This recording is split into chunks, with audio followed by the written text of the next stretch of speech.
Bollywood silver screen presenting the suicide squad. पिछली suicide squad में हमने देखा था कि एमेंडा वॉलर किस तरह से जेल के कुछ कैदियों को, जिनके अंदर अलग अलग पावर्स होती हैं, उनकी एक टीम बनाती है जिसका नाम रखती है टास्क फोर्स एक्स, जिसे सुसाइड स्क्वाड भी कहा जाता है। वो सुसाइड स्क्वाड इसलिए बनाती है ताकि वो मुश्किल से मुश्किल मिशंस को आसानी से पूरा कर दे और बदले में इन कैदियों की सजा को 10 साल कम कर दे।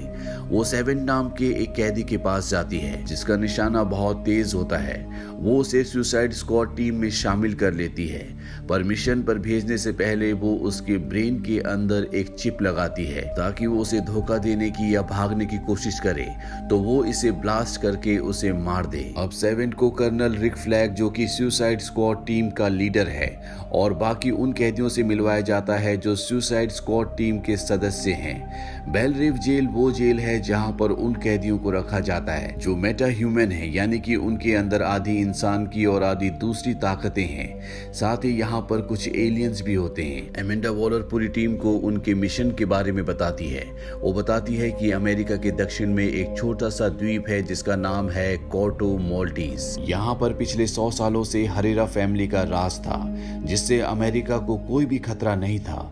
पर एक हफ्ते पहले जनरल ल्यूना ने गैर कानूनी तरीके से पूरी हरेरा फैमिली को मरवाकर पूरे द्वीप पर सरकार पर अपना कब्जा कर लिया।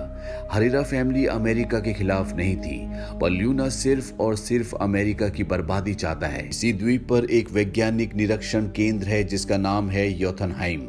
यहाँ पर साइंस का एक बहुत बड़ा प्रोजेक्ट चल रहा है जिसका नाम है प्रोजेक्ट स्टारफिश।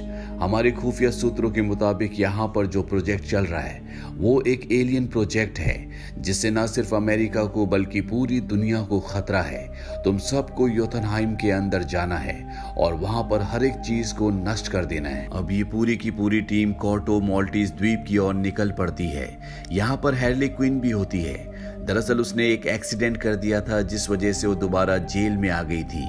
यहाँ पर इनकी टीम में एक क्रिएचर भी होता है जिसका नाम होता है वीजल। कोर्टो मोल्टीज द्वीप के ऊपर पहुंचने के बाद ये एक एक करके सब पानी में कूदते हैं और जब वीजल पानी में कूदता है तो सबको पता चलता है कि उसे तैरना नहीं आता और उसकी वहीं पर मृत्यु हो जाती है। पर इनकी परेशानियां यहाँ पर भी खत्म नहीं होती।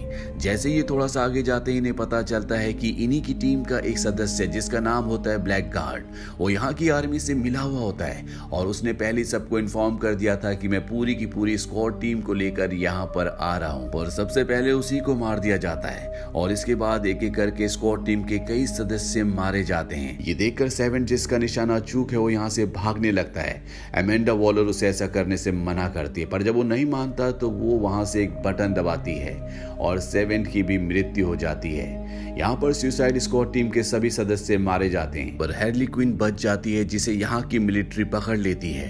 वहीं कर्नल रिक फ्लैग को दिखाया जाता है जो जंगल में भाग रहा होता है। पर तभी इस द्वीप के कुछ विद्रोही जो यहाँ की नई सरकार के खिलाफ होते हैं वो कर्नल रिक फ्लैग को पकड़ लेते हैं।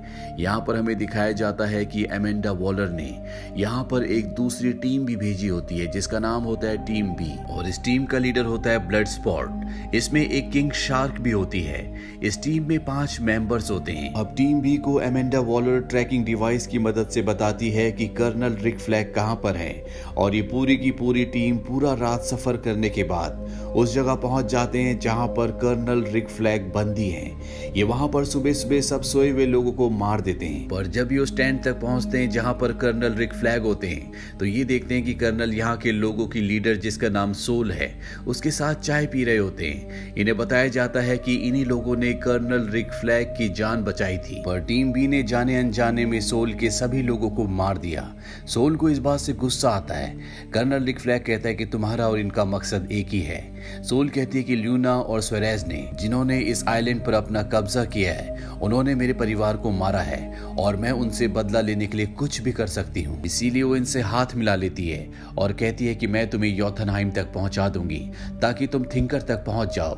थिंकर स्टारफिश प्रोजेक्ट का लीड साइंटिस्ट होता है। वहीं थिंकर को दिखाया जाता है जो ल्यूना और स्वेरेज को बताता है कि मैं पिछले 30 सालों से स्टारफिश प्रोजेक्ट पर काम कर रहा हूँ। ये अपने बच्चे पैदा नहीं करती बल्कि एक गुलाम पैदा करती है जो इंसानों को मारकर उनकी कॉन्शियसनेस को इस स्टारफिश के दिमाग से जोड़ देती है और यही स्टारफिश का खाना है, जिससे स्टारफिश की ताकत और साइज दोनों बढ़ जाता है। दरअसल ये हमारी दुनिया की स्टारफिश नहीं है, बल्कि ये एक एलियन स्टारफिश है और पिछले 30 सालों से इसके साथ काम करने की वजह से मेरे अलावा इसे कोई भी कंट्रोल नहीं कर सकता। ल्यूना थिंकर से कहता है कि अब तुम मेरे लिए काम करोगे और स्टारफिश की मदद से हम पूरी दुनिया को अपने कब्जे में ले लेंगे।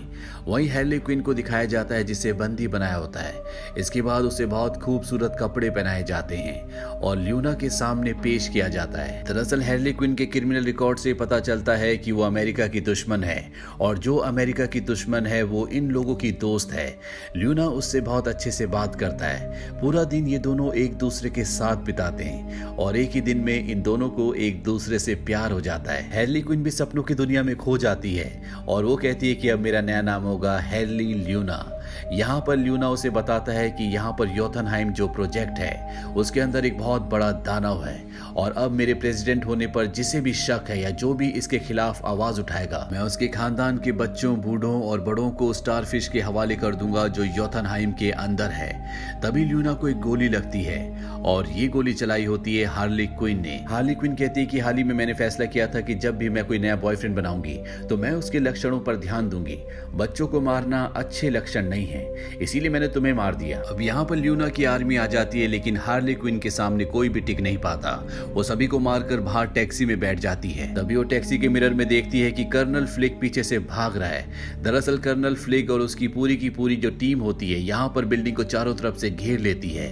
ये सब यहाँ पर हैर्ली क्विन को बचाने के लिए आए हैं और जब इनमें से एक रस्सी से ऊपर चढ़ रहा होता है तभी पीछे से हार्ली क्विन आकर कहती है कि तुम यहाँ पर क्या कर रहे हो। वो कहते हैं कि हम तुम्हें यहाँ बचाने के लिए आए हैं। हार्ली क्विन इससे बहुत इमोशनल हो जाती है। वो कहती है मैं दोबारा बिल्डिंग में चली जाती हूँ ताकि तुम मुझे बचा लो। रिक फ्लैग कहता है कि इसकी कोई जरूरत नहीं है। अब ये स्टारफिश प्रोजेक्ट के लीड साइंटिस्ट थिंकर को भी अगवा कर लेते हैं और उससे कहते हैं कि तुम हमें बिल्डिंग के अंदर ले जाओगे ताकि हम बिल्डिंग के अंदर घुसकर पूरी बिल्डिंग में बारूद लगाकर इस पूरी बिल्डिंग को ब्लास्ट कर दें। इसके बाद प्लान के मुताबिक योथनहाइम बिल्डिंग की लैब में पहुंच जाते हैं जहां पर बहुत सारे इंसानों के चेहरे पर स्टारफिश चिपकी हुई होती है।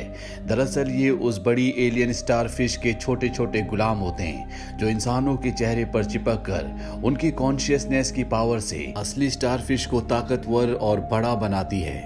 थिंकर यहाँ पर बताता है कि ये प्रोजेक्ट हमारे देश का, हमारी सरकार का नहीं है, बल्कि ये तुम्हारी सरकार का यानी कि अमेरिका का प्रोजेक्ट है। तुम्हारे एस्ट्रोनॉट्स को स्टारफिश अंतरिक्ष में मिली थी और वो उसे धरती पर ले आए। तुम्हारी सरकार अपनी पावर बढ़ाने के लिए इसका इस्तेमाल करना चाहती थी, लेकिन अपनी जमीन पर नहीं। उन्होंने इसके लिए हमारे देश को चुना और 30 साल बाद जब यहाँ की सरकार पूरी तरह से पलट गई और मौजूदा सरकार अमेरिका के खिलाफ हो गई तो तुम्हारी सरकार ने तुम्हें यहाँ पर सबूत मिटाने के लिए भेज दिया।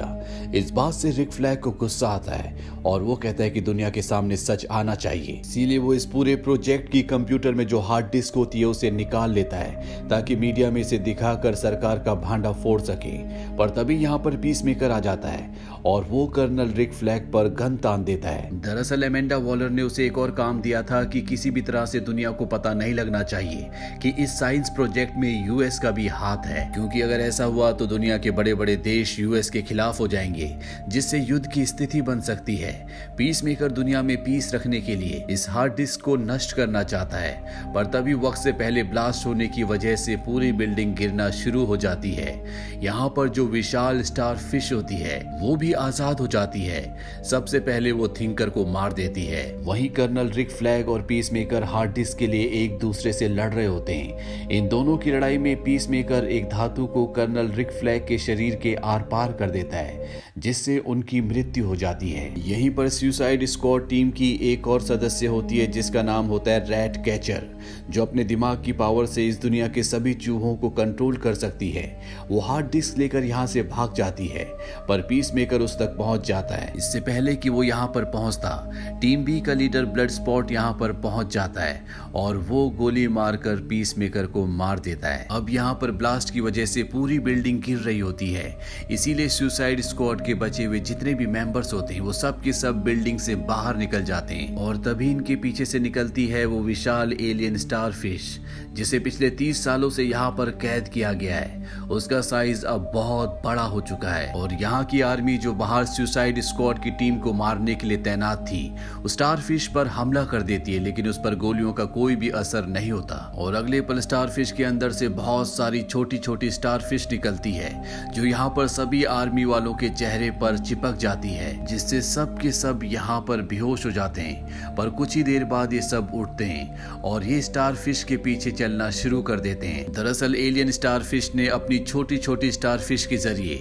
उनकी बॉडी पर अपना कब्जा कर लिया है और धीरे धीरे वो पूरे कॉर्टोमोलिस को खत्म करके उसके सभी लोगों को अपने कब्जे में लेना चाहता है। यहाँ पर अब एमेंडा वॉलर का इन पांचों को कॉल आता है जो कि अब बचे हुए हैं। वो इन्हें बताती है कि अगर तुमने सबूतों को मिटा दिया है तो तुम जल्दी से यहाँ से निकल जाओ। कॉर्टोमोल्टिस देश अब यूएस का दोस्त नहीं है। अगर स्टारफिश यहाँ पर सबको खत्म कर देती है तो इसमें यूएस का फायदा है, पर सुसाइड स्क्वाड टीम उसके ऑर्डर नहीं मानती और वो स्टारफिश को मारने के लिए उसकी तरफ बढ़ चलती है। एमेंडा वॉलर इन सबको धमकी देती है कि अगर तुम आगे बढ़े तो मैं यहाँ से बटन दबाकर तुम्हारी खोपड़ी उड़ा दूंगी, क्योंकि उनकी खोपड़ी में एक ऐसी चिप है जो वो ब्लास्ट कर सकती है।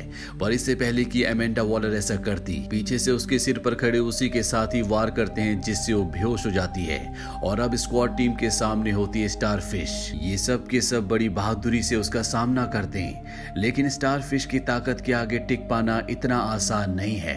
तभी इनकी टीम में जो रेड कैचर 2 होती है वो अपनी पावर से यहाँ पर लाखों चूहों को बुलाती है जो सब के सब स्टारफिश पर हमला कर देते हैं। वही हैर्ली क्विन को दिखाया जाता है जो ऊपर से भाले के साथ स्टारफिश की आंख को चीरते हुए उसकी आंख के अंदर चली जाती है और उसी छेद से हजारों लाखों चूहे भी स्टारफिश की आंख के अंदर चले जाते हैं और ये सारे चूहे मिलकर उसे पूरी तरह से खत्म कर देते हैं। स्टारफिश के मरने के साथ यहाँ पर जितने भी लोग होते हैं जिनके शरीर पर स्टारफिश का कब्जा था वो भी खत्म हो जाते हैं और इस तरह से सुसाइड स्क्वाड टीम मिलकर इस बड़े दानव को हरा देती है। फिल्म के मिड क्रेडिट सीन में हमें दिखाया जाता है कि वो अजीब सा क्रिएचर जिसका नाम वीजल है जो हेलीकॉप्टर से कूदकर पानी में डूबकर मर गया था, दरअसल वो अभी भी जिंदा होता है। पोस्ट क्रेडिट सीन में हमें दिखाया जाता है पीस मेकर को जिसे ब्लड स्पॉट ने गोली मारकर खत्म कर दिया था, वो अभी भी जिंदा होता है और इस वक्त वो हॉस्पिटल में है।